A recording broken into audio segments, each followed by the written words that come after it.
Okay, so we're going to work with rational exponents. Those are exponents that are written in the form of a fraction. So, for example, I have x to the power of 1/2. The way I could rewrite that in radical form would be to say that that's the square root of x.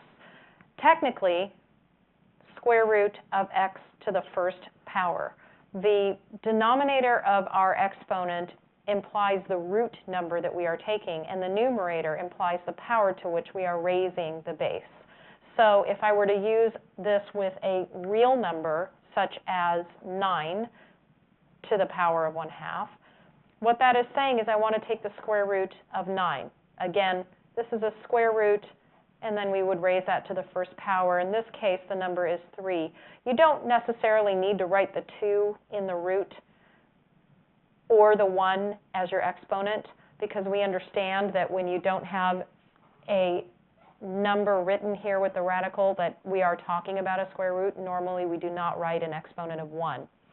Another example would be if we took 8 to the power of 1/3.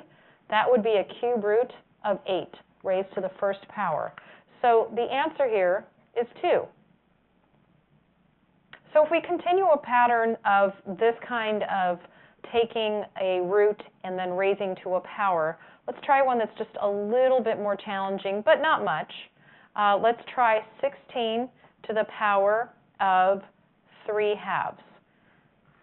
16 to the power of 3/2 would be a square root of 16, and then we would take that square root and cube it.